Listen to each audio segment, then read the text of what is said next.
Imagine you're standing at the edge of a swimming pool, right? And your job is to empty it. But you only have a teaspoon. Oh, wow. That sounds awful. Right. And while you're furiously scooping water out with this tiny spoon, someone else is standing at the other end with a high-pressure fire hose just blasting water right back in. Yeah, that is a perfectly frustrating image. Because if you've ever tried to pry a smartphone out of a teenager's hands, I mean, you know exactly what this feels like. You're basically asking them to use the teaspoon of their willpower against a fire hose of engineered technology. You really are. I mean, you're putting in all this effort, you're having the arguments, setting the screen time limits, but the whole system is fundamentally rigged against you. Exactly. So welcome to another deep dive. Today, our mission is to explore this massive challenge, like how do we actually help teens beat the dopamine trap of screens? It is such an important topic. It really is. And for you listening, we're unpacking a really detailed presentation today. It's a grounding workbook from an educational brand called Playprint Pals. Right, the high engagement screen-free alternatives guide. Yeah, exactly.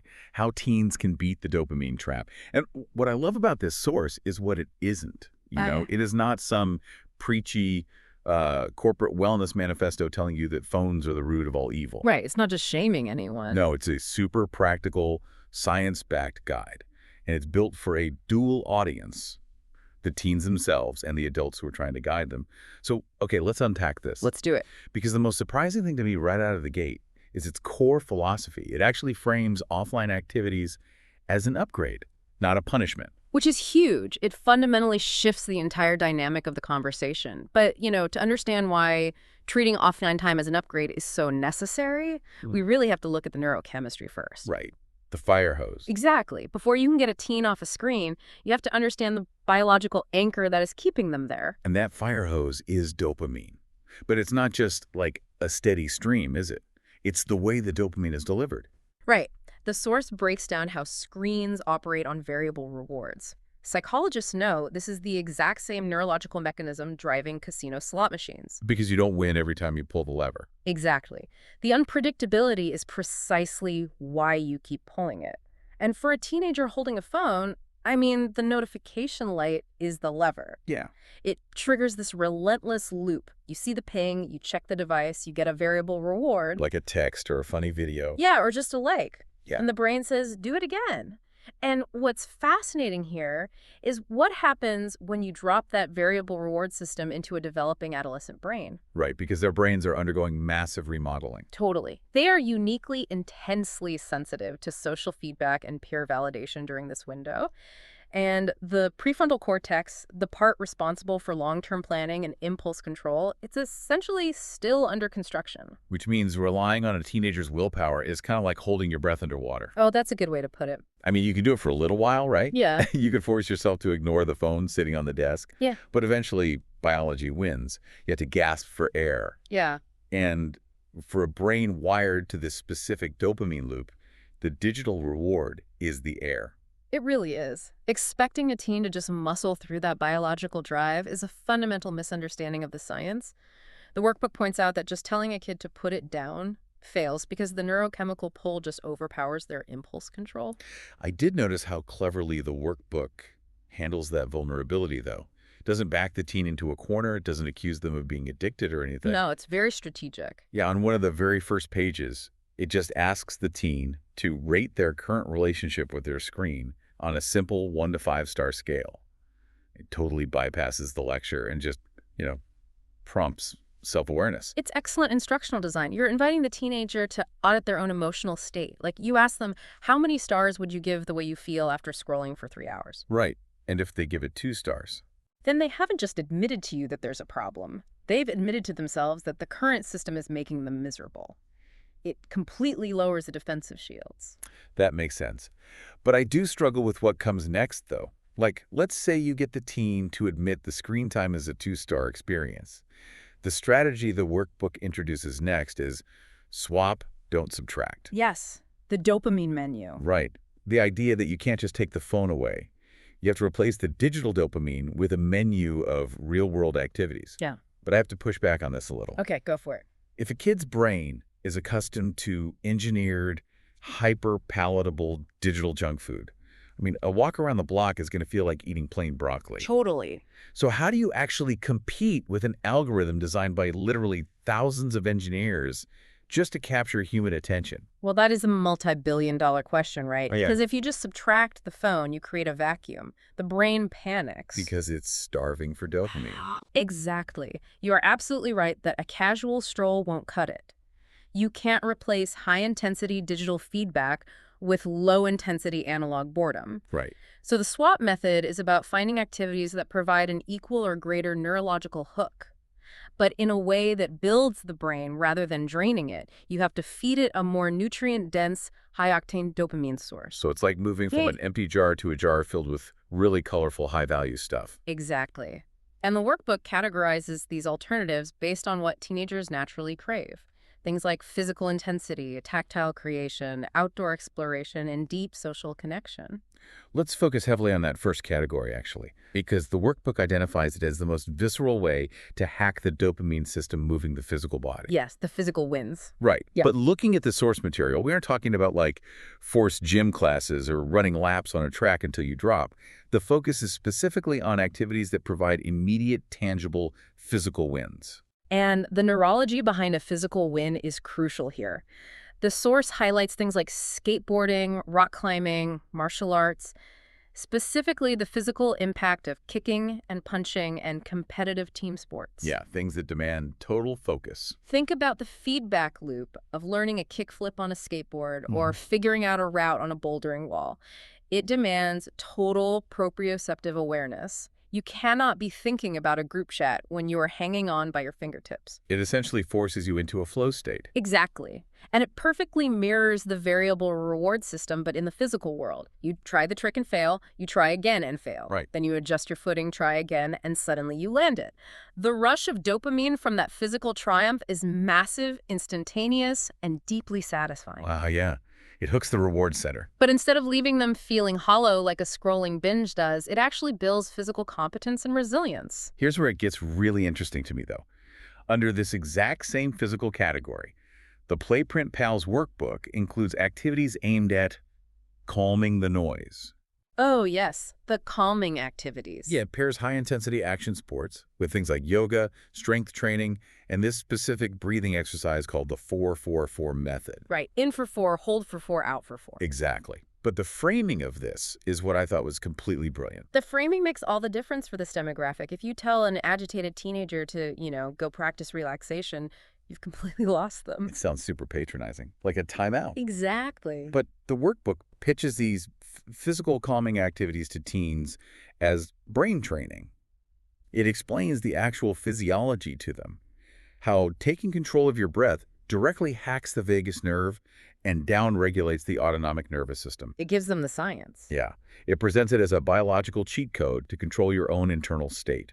You are training your brain to build emotional armor.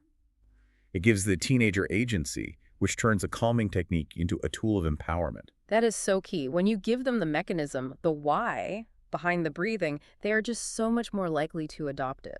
So getting the body moving, whether through a high-intensity climb or deliberate autonomic regulation, is a fantastic foundation for this menu. But an adolescent brain also desperately craves novelty, creativity, and peer bonding. Which brings us to the creative and environmental categories. The workbook calls the next section, Make Something Real. Yes. This is all about tactile creation. Things like woodworking, playing a physical instrument, painting, building maker crafts. It's basically the antithesis of the digital world. How so? Well, when you scroll for an hour, you have literally nothing to show for it. But when you spend an hour painting or carving wood, you have a physical artifact that proves you existed and applied effort. That tangible output is deeply grounding, and this connects directly to their next category too, which is get outside. Right. Hiking, gardening, adventure sports. And analog hobbies like film photography. There is a specific quote from the source here that I think acts as the thesis statement for this entire section. Oh, I know the one. Nature doesn't send notifications. I kept thinking about that quote. Nature doesn't send notifications. It forces the brain to shift gears from a highly reactive state, waiting for the next ping, to an active observational state. It's a huge shift. And I really want to highlight the inclusion of film photography here, because it is such a strategic swap for a teenager. Oh, absolutely. Think about what Instagram or Snapchat offers. It's visual, it's a way to curate your identity, and it's instantaneous. Well, film photography honors that teenage desire to capture their life visually and, look cool doing it. But it completely short-circuits the instant gratification loop. Because you only have, what, 24 or 36 exposures on a roll? Exactly. You have to carefully choose what's actually worth capturing. And you don't get to see the result until days or weeks later. It rebuilds the brain's capacity for delayed gratification. It's a brilliant bridging activity. It meets them where their interests are, but it changes the delivery mechanism of the reward. And that brings us to the final category on their menu, real connection. Because the adolescent drive for social integration is evolutionary. They need to figure out where they fit in the tribe. Of course. So the workbook lists volunteering, joining clubs, getting a part-time job, and playing tabletop games like Dungeons and Dragons or complex board games. And the source draws a really sharp contrast here between these face-to-face activities and the typical teenage group chat. It clearly delineates the difference between social depth and shallow, fragmented interaction. Right. If we connect this to the bigger picture, a group chat often provides the mere illusion of connection. It's asynchronous, it lacks tone, and for many teens, it's honestly just driven by anxiety. Like, did they see my message? Why did they use that emoji? Are they hanging out without me? Exactly. It's exhausting. Conversely, sitting around a table playing Dungeons and Dragons requires sustained, shared attention. You're decoding micro-expressions in real time. You're reading body language. Yeah, hearing the inflection in a friend's voice, collaborating on a shared narrative, that provides a significantly deeper, more satiating social dopamine hit than 100 text messages ever could. Okay, so the teenager reviews this entire menu. The physical wins, the tactile creation, the outdoor exploration, the deep social connection. And they are encouraged to pick just 3 to 5 of their absolute favorites to build their own personalized ecosystem of activities. Which is great in theory. Right, but this raises a massive logistical issue. It is one thing to have a beautifully designed, neurologically sound list of alternative hobbies. But if you hand a teenager this list, you are almost guaranteed to be met with a massive defensive eye roll. 100%. Because the problem with just understanding the neurochemistry is that it doesn't automatically solve the standoff in your living room. So how do we actually encourage these offline hobbies without it just turning into a screaming match? Well, the Playprint Pals workbook recognizes that the adults need a playbook just as much as the teens do. It dedicates a specific section to navigating that psychological minefield of adolescent resistance. The anti-authoritarian firewall, basically. Exactly. And the first hurdle to bypass is the issue of control. The workbook stresses that you have to let them choose. You have to give them total agency over their menu. Because adolescence is entirely about seeking autonomy. Right, and separating from parents. If an adult dictates the activity, like if you say, you need to get off your phone, so I signed you up for piano lessons, it immediately becomes a chore. It is perceived as a punishment. But if they pick it themselves. Right. If the teenager looks at the menu and says, I want to try martial arts, they own the decision. If you don't give them the choice, you strip away the internal motivation required to make the habit stick. Okay, so once they've actually picked an activity, the next hurdle is usually the fear of commitment, right? Because trying something new is intimidating, especially for a teen who is hyper-aware of looking foolish. Which is why the source advises using trial periods. You frame the new hobby as a short-term experiment, not a lifelong obligation. That's a fantastic psychological tool, lowering the stakes. Exactly. If you say, let's commit to this climbing gym for 2 weeks, if you hate it after that, we drop it, you completely remove the pressure of failure. It gives them permission to just be a beginner. And to make that beginner phase a little less agonizing, you add a social hook. Yes. Because doing something new by yourself is scary. Doing it with a friend makes it an adventure. The workbook actually includes a fill-in-the-blank line right on the menu that asks, one friend I could invite. Because peer influence is the strongest gravitational force in a teenager's life. If you can tether the new offline activity to an existing friendship, you automatically build in that real connection we talked about earlier. This makes the physical win doubly rewarding. It really does. But then we hit the final strategy for adults. And honestly, this is the one that stings the most. You have to model the behavior yourself. Yeah. That's the hard part. If you are demanding that a teenager build a rich, screen-free life, but you are sitting at the dinner table doom-scrolling the news or frantically answering work emails on your phone, you have lost all credibility. Teens have highly tuned hypocrisy detectors. They absolutely do. You have to show them what an engaged offline life actually looks like. It raises a really important question for anyone listening who is in a guiding role. You cannot ask a child to regulate an impulse that you are unwilling to regulate yourself. That is so true. But okay, let's say you do everything right. You give them the autonomy to choose, you set a low-stakes trial period, they invite their best friend to try woodworking with them, and you are modeling great offline boundaries. The dream scenario. Right. But the source warns that even in this best-case scenario, you are going to hit a wall. Uh-uh. You have to prepare for the adjustment period. Yes, the recalibration timeline. This is so important. You have to remember that the adolescent brain is undergoing literal withdrawal. Right. It doesn't instantly switch from craving the high-frequency slot machine of a phone to peacefully enjoying a 2-hour hike in the woods. The source actually maps out a 2-week timeline to set realistic expectations for both the teen and the adult. It states clearly that if the teen seems agitated, bored, or unusually grumpy when starting these new hobbies, that is a feature, not a bug. It's part of the process. Yeah, the workbook breaks it down like this. Week 1 is restless. Week 2 is easier. Week 3, it finally clicks. Because that restlessness in week 1 is the brain realizing the easy dopamine has been cut off. The brain's reward center is asking, where is my low-effort reward? And wants the slot machine back. Exactly. It takes sustained time for those neural pathways to reset and start recognizing the slower, deeper rewards of the real world. That makes total sense. And for adults who want to deeply understand the mechanics of this withdrawal and recalibration, the workbook points to 3 foundational texts. Oh yeah, I saw those. It recommends The Anxious Generation by Jonathan Haidt, which explores how the shift from a play-based childhood to a phone-based childhood has literally rewired adolescent development.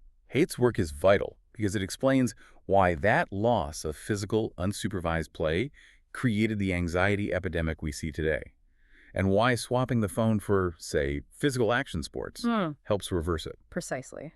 It also recommends Glow Kids by Nicholas Carderas for understanding the clinical addiction model of screens, and Dopamine Nation by Dr. Anna Lemke. Lemke's book is amazing. It is essential for understanding the pleasure-pain balance in the brain. When you flood the brain with pleasure from a screen, it compensates by tipping heavily into pain and anxiety when the screen is removed. Wow. So that 2-week adjustment period the workbook talks about, that is simply the brain's seesaw slowly returning to a level baseline. And providing a visual timeline for this, being able to look at a teenager and say, I know you feel incredibly restless this week. That's actually supposed to happen. Your brain is just resetting. I mean, that normalizes the struggle. It takes the panic out of the withdrawal process. Yeah, it frames it as biology doing its necessary work rather than a personal failure. So what does this all mean? Good question. We've covered a massive amount of territory today, moving from the microscopic neurochemistry of the adolescent brain to the very practical reality of managing hobbies in your living room. You really have. We started by acknowledging that relying on a teaspoon of willpower against a fire hose of variable digital rewards is a losing battle. You cannot just subtract the phone and leave a void. You have to swap it. You have to strategically build a dopamine menu that feeds the brain what it actually needs. You fill that void with activities that provide immediate physical wins like martial arts and climbing, as well as tactile creativity, outdoor exploration, and face-to-face social connection. And we looked at the vital role adults play in bypassing teenage resistance, not as enforcers handing down punishments, but as guides offering agency. Setting low-stakes trial periods, encouraging peer involvement. Right. And modeling the behavior and understanding the biological reality of that tricky 2-week recalibration period. So I want to turn this over to you listening right now. Think about your own digital habits. If you had to fill out that Playprint Pals workbook today, which of those physical activities or creative hobbies would you put on your own dopamine menu? What is the offline pursuit that successfully hooks your brain in a healthy, restorative way? I think that is the perfect pivot, because we've spent this entire deep dive focused on the teenage brain. But, what if the adults listening applied this exact same grounding workbook to themselves? Oh, that's a wild thought. Right. If you audited your own screen time today and decided to swap your evening doom scroll for a physical win or a tactile hobby for just 2 weeks, would you survive the restless recalibration period? Or would you discover that the adults are just as trapped in the dopamine loop as the teens we are trying to save? Are we all just holding our breath underwater, waiting for the next notification? Think about it. See you next time.